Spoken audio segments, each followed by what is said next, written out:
السلام علیکم ورحمۃ اللہ وبرکاتہ۔ وعلیکم السلام۔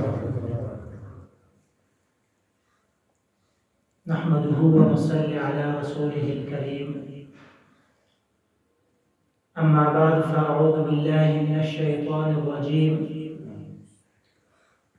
بسم الله الرحمن الرحيم۔ قال الله تبارك وتعالى في القرآن المجيد والفرقان الحميد: يا أيها الناس قد جاءتكم موعظة من ربكم وشفاء لما في الصدور وهدى ورحمة للمؤمنين۔ عن ابن عمر رضي الله تعالى عنهما قال قال رسول الله صلى الله عليه وسلم: إن هذه القلوب تصدأ كما يصدأ الحديد إذا أصابه الماء۔ وقيل يا رسول الله وما جلاؤها؟ قال: كثرة ذكر الموت وتلاوة القرآن۔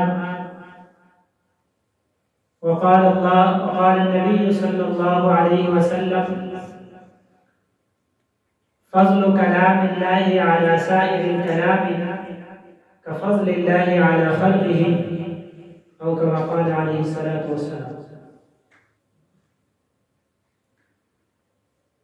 میرے انتہائی معزز سامعین،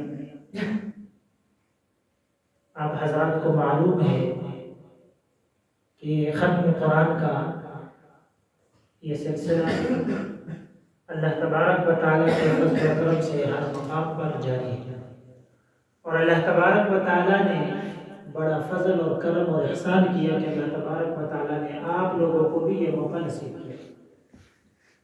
اور سب سے پہلے میں مبارکباد دوں گا اس کو جس نے اس مسلح پہ قرآن سنایا، اور اس کے سامع کو، اور اس کے بعد جو سننے والے ہیں ان سب کو میں مبارکباد دوں گا کہ اللہ تبارک و تعالیٰ نے انہیں توفیق دی جنہوں نے قرآن پڑھا اور جنہوں نے سنا۔ میرے محترم دوستوں، میں نے اب حضرات کے سامنے قرآن مجید میں سے ایک آیت تلاوت کی اور حدیث پڑھی ہے۔ جو قرآن کی آیت میں نے اب حضرات کے سامنے تلاوت کی، اس میں اللہ تبارک و تعالیٰ نے قرآن مجید کے 4 صفات کا ذکر کیا۔ ان میں پہلی صفت جو اللہ تبارک و تعالیٰ نے بیان کی ہے: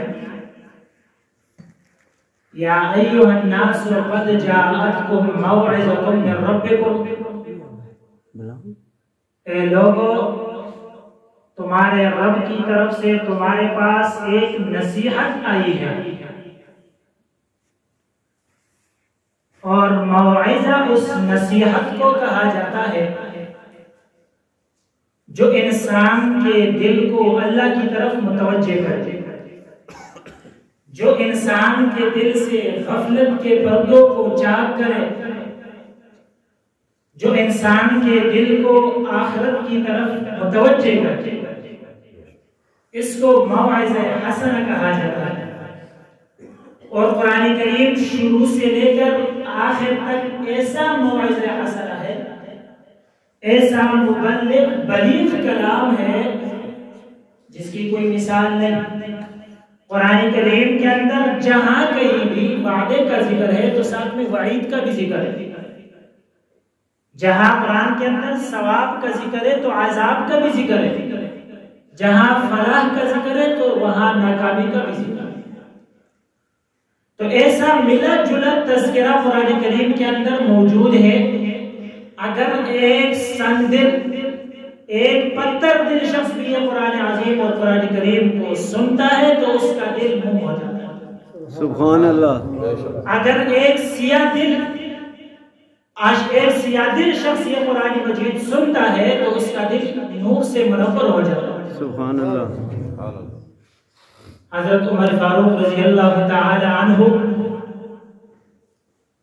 ایمان سے اپنے قبل کا واقعہ بیان کرتے کہ میں ایک مرتبہ مسجد حرام میں گیا تو دیکھا کہ نبی علیہ السلام مسجد حرام میں تشریف فرما ہے اور سورہ حاقہ کی تلاوت کر رہے ہیں۔ تو حضرت عمر رضی اللہ تعالیٰ عنہ فرماتے ہیں کہ میں نے جب قرآن سنا تو اس کا مجھ پہ بڑا اثر ہوا، تو میں نے سوچنے لگا کہ یقیناً یہ جو قریش کہتے ہیں کہ یہ شاعر کا کلام ہے، تو یہ واقعی شاعر کا کلام ہے، اس لیے اتنا مؤثر ہے۔ تو کہتا ہے کہ اسی وقت میں نبی علیہ الصلوۃ والسلام نے یہ آیت تلاوت کی، وما هو بقول شاعر قلیلا ما تؤمنون، یہ کسی شاعر کا کلام نہیں ہے لیکن تم یقین کم رکھتے ہو۔ حضرت عمر رضی اللہ تعالیٰ عنہ فرماتے ہیں میں نے سوچا کہ چلو شاعر کا کلام نہیں ہے، کاہن کا کلام تو ضرور ہے، تو آگے آپ صلی اللہ علیہ وسلم نے آیت کی تلاوت کر دی کہ وما ہوا بقول کاہن ولا بقول کاہن قلیلا ما تذکرون، یہ کسی کاہن کا کلام نہیں ہے لیکن تم نصیحت کم حاصل کرتے ہو۔ حضرت عمر رضی اللہ تعالیٰ عنہ فرماتے ہیں یہ وہ پہلا موقع تھا کہ قرآن کریم کا اثر اور اس کا جو عظمت شان ہے وہ میرے دل میں گھس گیا، اسلام کی حقانیت میرے دل میں گھس گئی۔ پھر بعد میں جب اپنے بہنوی سے قرآن مزید سنا تو پھر وہ رہ نہ سکا اور اسلام قبول کر دیا۔ تو میرے محترم دوستو، دنیا کے اندر واعظ بہت ہیں، چھوٹے بھی ہیں، بڑے بھی ہیں، اچھے بھی ہیں، برے بھی ہیں، لیکن ان سب میں بہترین واعظ قرآن مجید ہے کہ جب قرآن مجید کوئی سنتا ہے تو اس کا دل موم ہو جاتا ہے، اگر کوئی سیاکار سنتا ہے تو اس کا دل منور ہو جاتا ہے۔ تو یہ قرآن مجید ایسا عظیم نصیحت ہے، اتنی بڑی عظیم نصیحت ہمارے پاس موجود ہے، لیکن آج ہمارے مسلمانوں کے دلوں پہ یہ اثر کیوں نہیں؟ وجہ کیا ہے؟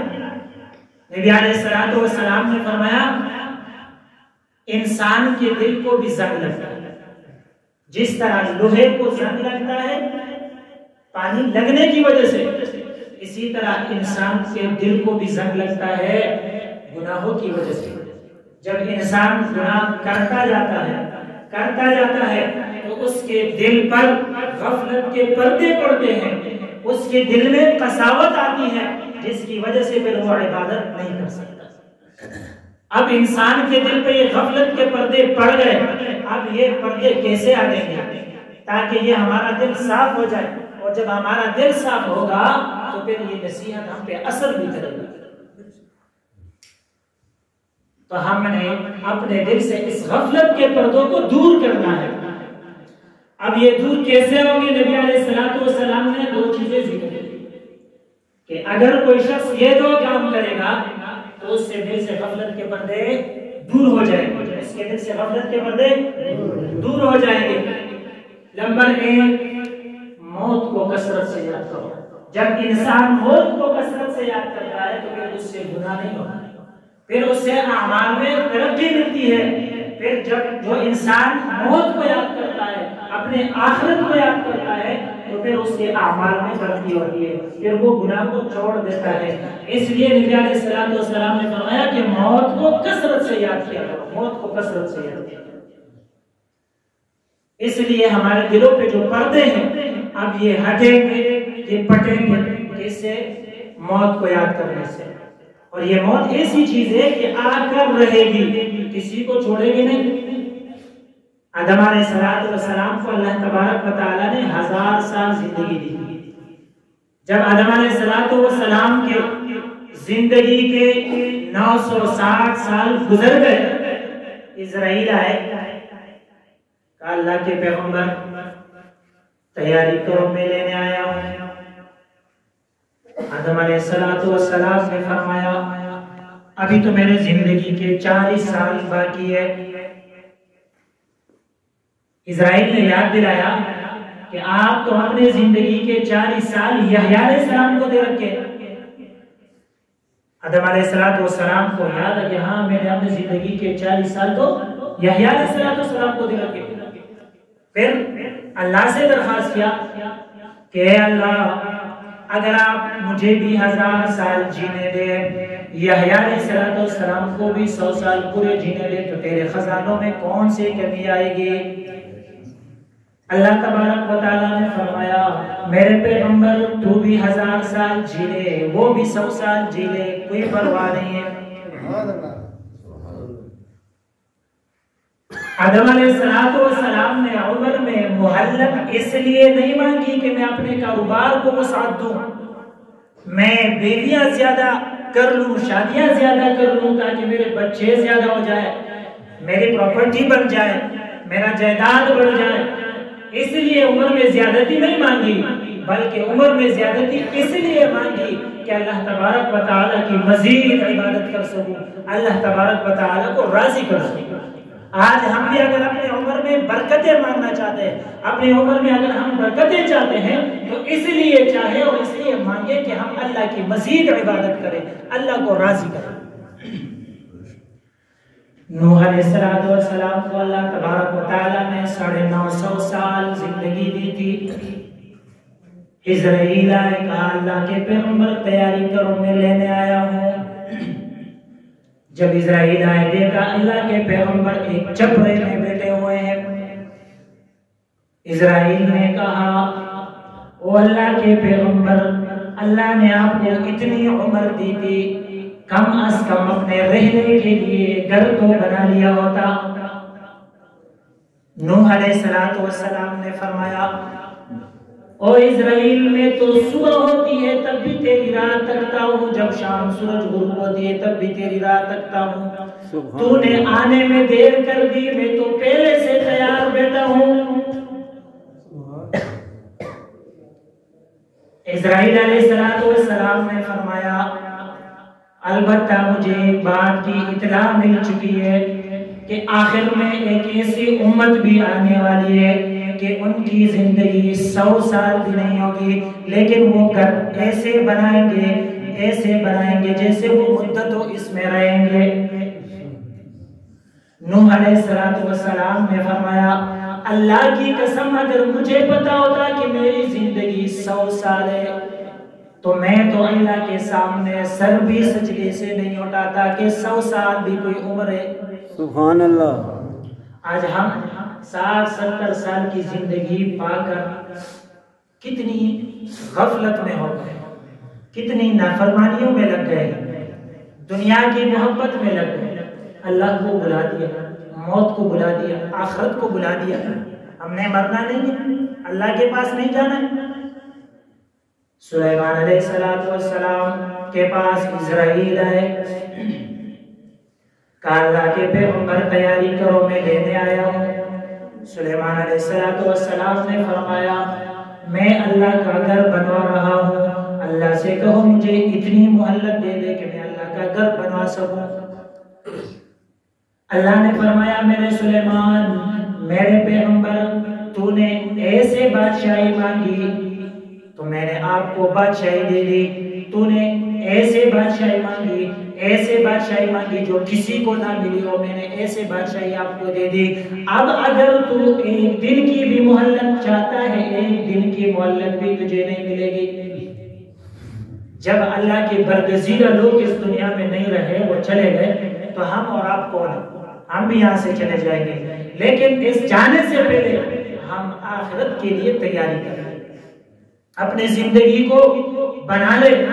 اس تھوڑی سی زندگی کے لیے ہم کتنے فکر مند ہوتے ہیں، اس کے لیے کیا سے کیا ہم کرتے ہیں، کتنا پختہ گھر بناتے ہیں، اپنے بچوں کے لیے کتنا کاروبار میں وسعت کرتے ہیں تاکہ ان کے لیے سکون ہو، لیکن جو نا ختم ہونے والی زندگی ہے اس کے لیے ہم نے کبھی اتنی تیاری کی؟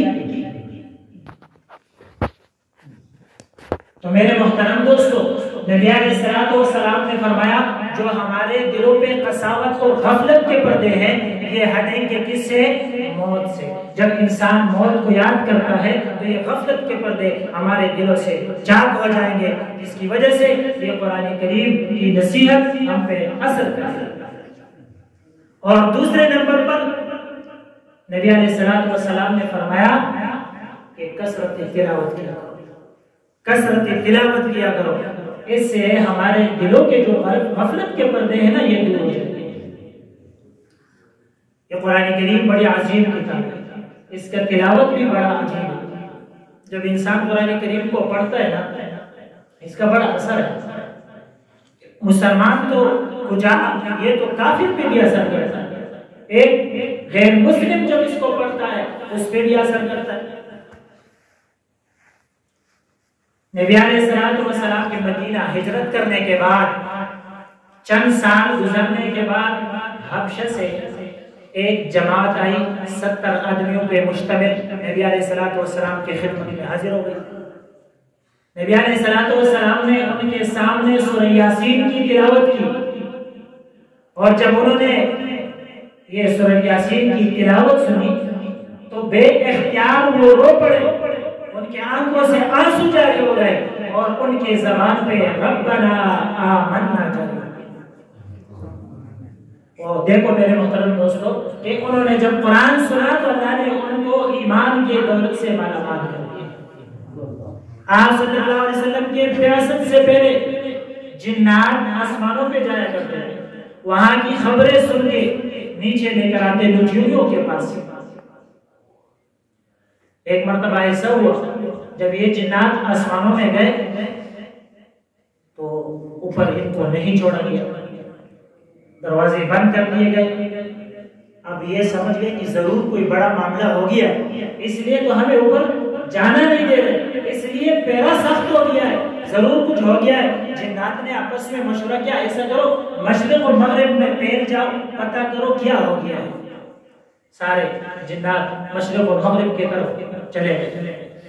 جنات کی ایک جماعت مقام بطن نخلہ کے پاس سے گزری، جہاں پہ نبی علیہ السلام اپنے صحابہ کرام کو فجر کی نماز پڑھا رہے تھے، اور جب جنات نے قرآن کریم کی تلاوت سنی تو تلاوت کی عظمت و ہیبت ان کے دل پہ ایسے چھا گئی، ایسا قرآن کریم ان پہ مؤثر ہوا کہ وہ سنتے رہے حتیٰ کہ مسلمان ہو گئے۔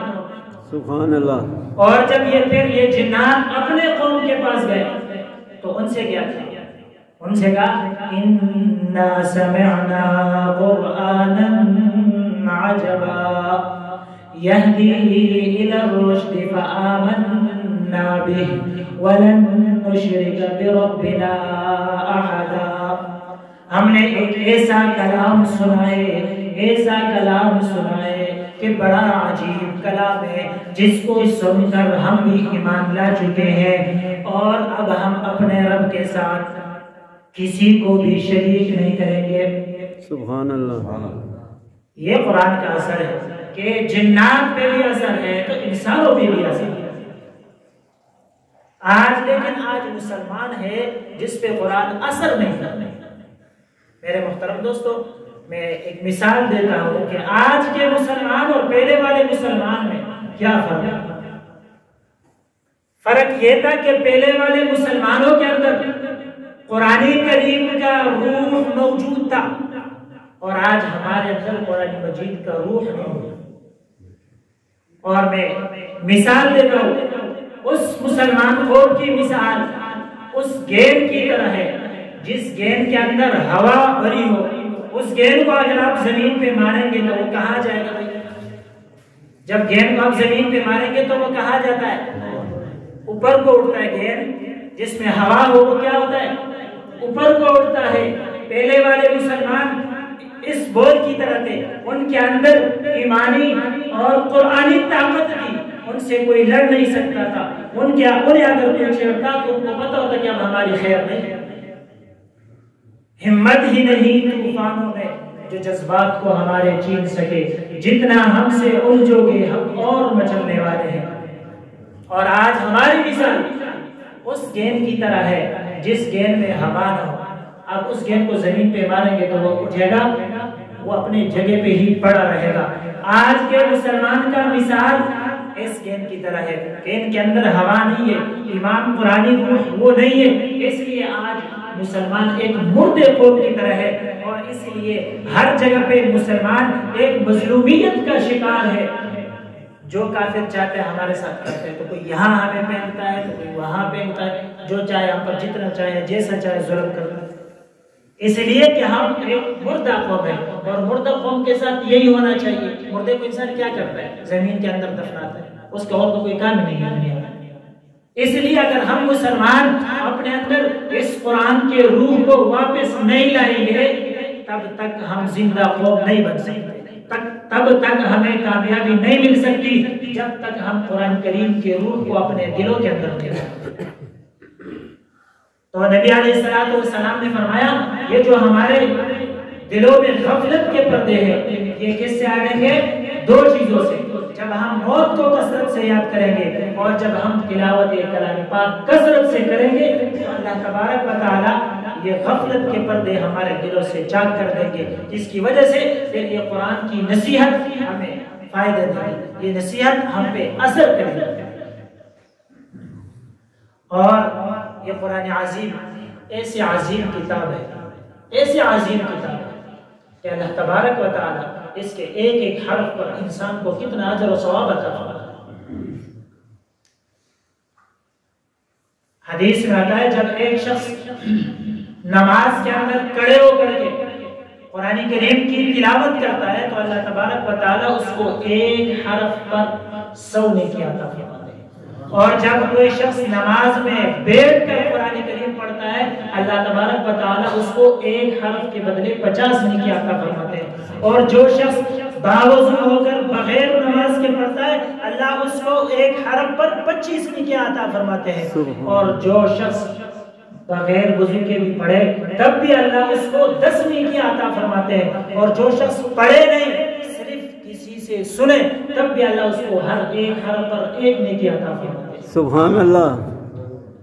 عمر بن میمون رحمہ اللہ شرح احیاء میں فرماتے ہیں کہ اگر کوئی شخص صبح کو قرآن اٹھا لے اور 100 آیات تلاوت کر لے اللہ تبارک و تعالی اس کو تمام دنیا سے زیادہ ثواب عطا فرماتے ہیں۔ سبحان اللہ۔ دنیا کتنی بڑی ہے، اللہ تبارک و تعالی 100 آیات پہ اس تمام دنیا سے زیادہ ثواب عطا فرماتے ہیں۔ سبحان اللہ۔ آپ صلی اللہ علیہ وسلم نے فرمایا قرآن کا 1 آیت 2 آیت 3 آیت 3 حاملہ اونٹنیوں سے بہتر ہے۔ کتنی فائدے کی بات ہے، لیکن ہمارے پاس اس کا قدر نہیں ہے نا، کہ ہمارے پاس ٹائم نہیں ہے کہ ہم قرآن کو پڑھیں۔ دن میں ہم موبائل کو 1000 بار کھولتے کہ نہیں کھولتے، ہم ٹی وی کو 1000 بار کھولتے کہ نہیں کھولتے، اور جو بھی کام ہم تو کرتے ہیں لیکن قرآن کو کبھی نہیں کھولیں گے، قرآن کو ہم لوگ کبھی نہیں کھولتے۔ یہ بات یاد رکھو کہ قیامت کے دن حدیث میں ہے قرآن کی شفاعت قابل قبول ہے۔ قیامت کے دن قرآن کریم کو ایک نوجوان کے صورت میں لایا جائے گا اور یہ قرآن کریم اس بندے کی سفارش کرے گا جو شخص قرآن کریم کو دنیا میں پڑھتا تھا، جس نے قرآن کریم کو حفظ کیا، جس نے قرآن مجید کو سینے میں محفوظ کیا، جو قرآن کریم کا حق ادا کرتا رہا، تو یہ قرآن مجید اللہ تبارک و تعالی سے کہیں گے کہ اے اللہ میں دنیا میں اس کے پاس مہمان تھا، اس نے میری قدر کی، اس نے مجھے پڑھا، اس نے میرا حق ادا کیا، اللہ اس کو جنت میں داخل فرما دے۔ اللہ تبارک و تعالی قرآن مجید کی سفارش کو قبول کر کے اس بندے کو بغیر حساب کتاب کے جنت میں داخل کر دے۔ سبحان اللہ۔ ابھی ہم اور آپ بتاؤ کہ بغیر حساب کتاب کے جنت میں جانا چاہتے ہو کہ نہیں؟ چاہتے ہیں تو قرآن مجید سے محبت کرو، قرآن مجید کو اپنے سینے سے لگاؤ، قرآن مجید کو پڑھو، بار بار پڑھو۔ محمود غزنوی رحمہ اللہ، یہ قرآن مجید بڑی عظیم کتاب ہے، اس کے فضائل ہم نہیں بیان کر سکتے، اس کے فضائل ہم نہیں بیان کر سکتے۔ محمود غزنوی رحمہ اللہ کا سفر تھا تو کہیں کسی قصبے میں اس کا ٹھہراؤ ہو گیا، جس مکان جس کمرے میں اس کی رہائش ہو رہی تھی، رات کو رہنا تھا اس کو، تو اس کمرے کے اندر جب اس نے نظر دوڑایا تو اوپر ایک تاقچہ بنا ہوا تھا۔ ایک تاقچہ سمجھتے ہو کہ نہیں؟ کھڑکی جہاں پر ہوتا ہے اس کو تاقچہ بولتے ہیں، وہاں پر قرآن رکھا ہوا تھا۔ محمود غزنوی رحمہ اللہ نے جب دیکھا کہ ادھر اوپر تاقچے میں قرآن پڑا ہوا ہے، اس کمرے میں میں سوؤں گا تو یہ تو قرآن کی بیادبی ہے، کیا کروں، کیسے سو جاؤں؟ پھر دل میں ایک خیال آیا چلو ایسا کرتا ہوں اس قرآن مجید کو اس کمرے سے کہیں اور لے جاتا ہوں۔ پھر دل میں خیال آیا نہیں یا میں اپنے سونے کے لیے قرآن مجید کو یہاں سے دور کروں، یہ ٹھیک نہیں جی، قرآن مجید ادھر ہی پڑھا رہے، بس سویا نہیں، پوری رات وہ ادھر ہی بیٹھا رہا، قرآن مجید کا ادب کا احترام کا خیال کیا۔ سبحان اللہ۔ پھر ہوا کیا؟ جب محمود غزنوی کا انتقال ہوا، کسی نے خواب میں دیکھا اللہ نے آپ کے ساتھ کیا معاملہ کیا؟ محمود غزنوی رحمہ اللہ نے فرمایا اس ایک رات میں جس میں میں نے قرآن مجید کا ادب اور احترام کیا، جس کی وجہ سے میں کمرے میں سویا نہیں، اللہ نے اس وجہ سے میرے بخشش بخشی۔ سبحان اللہ۔ آج اگر قرآن مجید ہمارے پاؤں کی طرف پڑا رہے کچھ نہیں ہوتا ہے۔ آج یہ ہمارا ایمان ہے، ہم مسلمان ہیں لیکن نام کے مسلمان، ہم کمزور ہو چکے ہیں، ہمارا ایمانی طاقت وہ مر گیا ہے، اس لیے ہمیں محسوس نہیں ہوتا ہے۔ جب کسی کے اندر ایمان کا جذبہ ہونا، وہ کبھی بھی اللہ کے کلام کی یا کسی بھی شاعر اسلام کی گستاخی اور بے ادبی کو وہ برداشت نہیں کرتا۔ لیکن جب انسان کا غیرت ہی ختم ہو جائے تو پھر کچھ بھی ان کے ساتھ ہو تو وہ محسوس نہیں کرتا۔ اس لیے قرآن مجید ایسی عظیم کتاب ہے کہ اللہ تبارک و تعالی اس پہ بڑا کچھ عطا فرماتا ہے۔ اور حدیث میں آتا ہے اگر کوئی شخص قرآن مجید کے 500 سے 1000 آیات تک پڑھ لے، 500 سے 1000 آیات تک پڑھ لے تو اس کے لیے ایک قنطار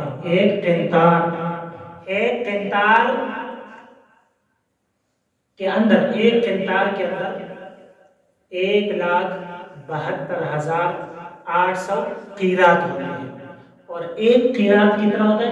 احد پہاڑ کے برابر۔ ایک قیرات کتنا ہوتا ہے؟ احد پہاڑ کے برابر۔ اور جب آپ 500 سے 1000 آیات تلاوت کریں گے تو اس کے اللہ آپ کو 1,72,800 احد پہاڑ کے برابر صدقہ کرنے کا ثواب عطا فرمائے۔ سبحان اللہ۔ اور نبی علیہ الصلوۃ والسلام نے حضرت معاذ رضی اللہ تعالی عنہ سے فرمایا، اے معاذ اگر تم خوش نصیبوں سی زندگی چاہتے ہو، اگر تم حشر کے دن میں نجات چاہتے ہو، شہیدوں کی سی موت چاہتے ہو، خوف کے دن امن چاہتے ہو، اور دھوپ والے دن میں سایہ چاہتے ہو، پیاس والے دن تمہیں سیرابی چاہیے، اور ترازو میں تجھے وزن چاہیے، اور گمراہی کے بدلے میں تجھے ہدایت چاہیے، تو پھر قرآن کی طالب العلمی اختیار کرو۔ سبحان اللہ۔ کیونکہ قرآن مجید کی طالب علمی اختیار کرنا، قرآن کو پڑھنا سمجھنا، یہ ذکر الہی ہے، اور یہ شیطان سے حفاظت ہے، اور یہ قیامت کے دن ترازو میں جھکاؤ کا ذریعہ ہے۔ قرآن مجید پہ اللہ اتنا کچھ عطا فرماتے ہیں لیکن ہمیں پتہ نہیں چلتا ہے۔ لہٰذا قرآن مجید کو اپناؤ۔ اللہ تبارک و تعالیٰ کا یہ کلام ہے، بڑا شاہی کلام ہے، شاید کلام الملوک ملوک الکلام۔ یہ اللہ تبارک و تعالیٰ کا کلام تمام کلاموں کا بادشاہ ہے، اور اس کلام کو تمام کلاموں پر، تمام کتابوں پر ایسی فضیلت حاصل ہے جس طرح اللہ کو ایک انسانوں پر حاصل ہے۔ اللہ کو جس طرح مخلوق پر فضیلت حاصل ہے، اسی طرح اللہ کے کلام کو تمام کلاموں پہ فضیلت حاصل ہے۔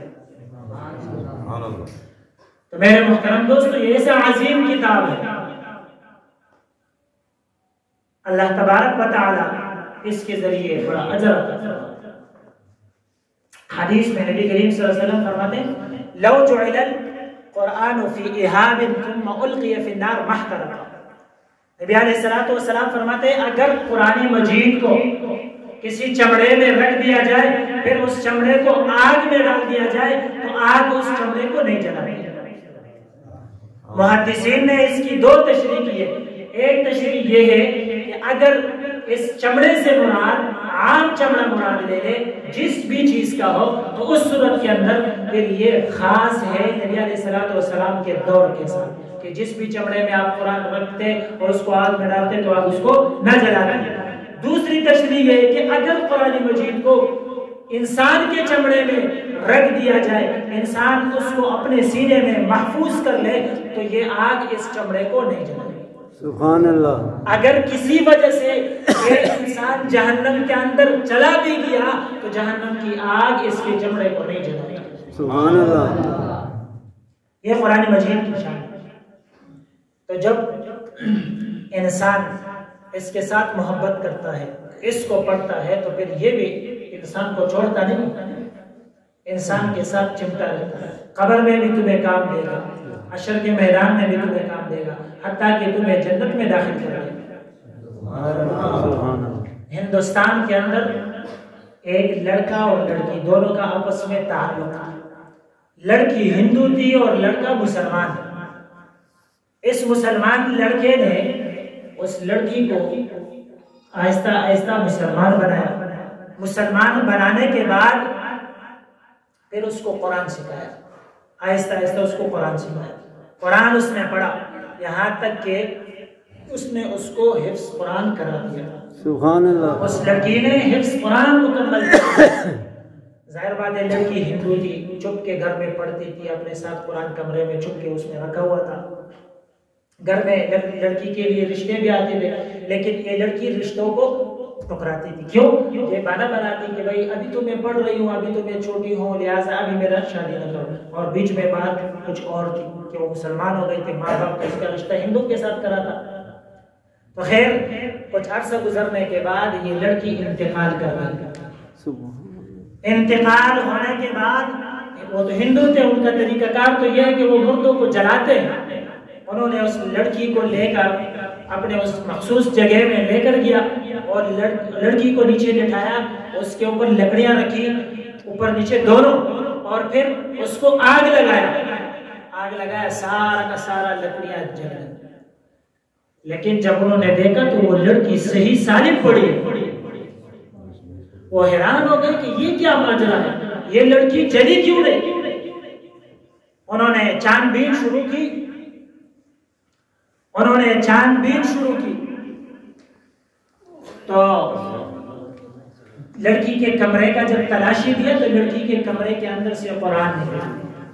وہ سمجھ گئے کہ یہ اسی کا کچھ کمال ہے۔ جب انہوں نے اس کو کھولا دیکھا وہ قرآن مجید تھا، لیکن پھر وہ اس کے تلاش میں لگے کہ یہ قرآن مجید اس کے پاس کہاں سے آ گیا، اس کے وہ تلاشی ہو گئے، یہاں تک کہ جس لڑکے نے اس کو مسلمان بنایا تھا تو یہ ان کے پاس پہنچ گئے اور اس لڑکے سے کہا کہ مجھے ہمیں یہ بتاؤ کہ اس لڑکی کو ہم نے جلایا ہے لیکن یہ لڑکی جلی نہیں، اس کی کیا وجہ ہے؟ اس نے کہا کہ وقت ہو یہ تو مسلمان ہو گئی تھی اور پھر اس کے سینے میں اللہ کا قرآن ہے، اس کو آگ کیسے جلا سکتا ہے؟ سبحان اللہ۔ تو میرے محترم دوستو، قرآن کے فضائل اب کیا کیا آپ کو سنیں۔ ایک صحابی ہے، تہجد میں وہ قرآن کریم کی تلاوت کر رہے ہیں، لیکن اس کے پاس میں چھوٹا بچہ بھی سویا ہوا ہے، ساتھ میں گھوڑا بھی بندھا ہوا ہے۔ اس کا دل چاہتا ہے کہ میں زور سے تلاوت کروں، لیکن وہ اس خوف سے زور سے تلاوت نہیں کرتا ہے، اگر زور سے تلاوت کروں گا تو یہ گھوڑا بدک نہ جائے کہیں اس بچے کو نقصان نہ پہنچا دے۔ وہ کہتے ہیں اس خوف سے آہستہ آہستہ میں تلاوت کر رہا تھا، اور یہاں تک کہ میں نے اپنا تہجد مکمل کر لیا۔ اس کے بعد جب میں دعا مانگنے لگا تو میں نے دیکھا کہ میرے سر کے اوپر سے ستاروں کے مانند روشنیاں اوپر کو جا رہی ہے۔ یہ صحابی کہتے ہیں جب صبح ہوا میں نبی علیہ الصلوۃ والسلام کے خدمت میں حاضر ہوا، میں نے اپنا یہ واقعہ بیان کیا کہ اس خوف کے ساتھ میں نے رات کو تہجد پڑھی، اس انداز سے میں نے پڑھی، اور پھر میں نے دیکھا دعا کے بعد کہ میرے سر کے اوپر سے ستاروں کے مانند روشنیاں اوپر کو جا رہی ہے۔ نبی علیہ الصلوۃ والسلام نے فرمایا کہ وہ فرشتے تھے جو تیرے قرآن سننے کے لیے آئے تھے اور وہ واپس جا رہے تھے۔ سبحان اللہ۔ ایسے بھی لوگ ہوتے تھے جب قرآن پڑھتے تو آسمان سے فرشتے آتے ہیں، اور آج ہم ہیں جو بے ذوق ہے، قرآن پڑھتے نہیں، ہمیں قرآن کا ذوق کا پتہ نہیں چلتا۔ فاطمہ الزہرا رضی اللہ تعالی عنہا، آخری بات ہے، فاطمہ الزہرا رضی اللہ تعالی عنہا ایک مرتبہ سردی کی راتوں میں 2 رکعت نفل کا اس نے نیت کیا اور قرآن مجید پڑھنا شروع کیا۔ قرآن پڑھتی رہی، اس کو مزہ آتا رہا، یہاں تک کہ جب اس نے 2 رکعت تہجد اس نے پڑھ لیے، اس کے بعد دعا مانگنے لگی تو صبح تو فاطمہ تو زہرا نے اللہ تعالیٰ سے شکوہ کیا، اللہ تیرے سردی کی راتیں بھی اتنی چھوٹی ہو گئی کہ فاطمہ کی 2 رکعتوں بھی ختم ہو گئی۔ تو میرے محترم دوستو، ایسے بھی لوگ تھے جو پڑھتے تھے انہیں مزہ آتا تھا، پھر پڑھتے رہتے تھے، اور آج ہم ہیں جو قرآن کو کبھی ہاتھ نہیں لگاتے۔ فضائل تو بہت ہیں، لیکن ہمارے ساتھی اور بھی آئے ہوئے ہیں، وہ بھی آپ حضرات کے سامنے کچھ باتیں کریں گے، تو اس لیے میں اپنا باتوں کا جو اختتام یہیں پر کرتا ہوں. اللہ تبارک و تعالی ہمیں عمل کرنے کی توفیق عطا فرمائے. آمین. جو کچھ کہا اللہ تبارک و تعالی اس پر عمل کرنے کی توفیق عطا فرمائے. آمین. آخر دعوانا الحمدللہ رب العالمین. ماشاء اللہ.